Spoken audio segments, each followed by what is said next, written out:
Hello, today we will guide you through how to turn on notifications on Zoom app.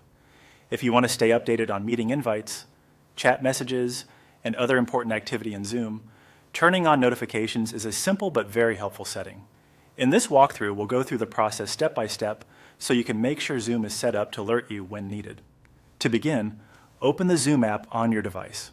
Make sure the application is fully loaded before moving on, so all menu options are available.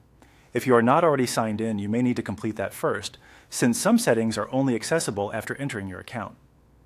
Once Zoom is open, take a moment to familiarize yourself with the main interface. Next, look toward the bottom left area of the screen and click on Settings. This is where Zoom keeps many of the controls related to your app experience, including notification preferences. Opening Settings gives you access to options that let you customize how Zoom behaves and how it communicates with you.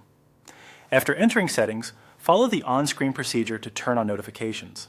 Depending on your version of Zoom and the device you are using, the exact wording or layout may look slightly different.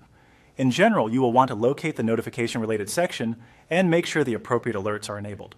This may include desktop notifications, chat notifications, meeting reminders, or system permission prompts. As you go through the on-screen options, read each setting carefully so you can choose the type of alerts that best fit your needs. For example, if you want to avoid missing messages, make sure chat notifications are allowed. If you want reminders before meetings begin, confirm that those alerts are enabled as well. If your operating system asks for permission to allow notifications from Zoom, be sure to approve it, or the app may not be able to send alerts even if Zoom settings are turned on.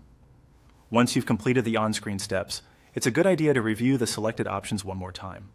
This helps confirm that notifications are active and set the way you want. If notifications still do not appear later, you may also want to check your device's system notification settings to ensure Zoom is allowed there too. And that's it. You've now gone through the process of turning on notifications in the Zoom app, helping you stay informed and connected without having to constantly check the app manually.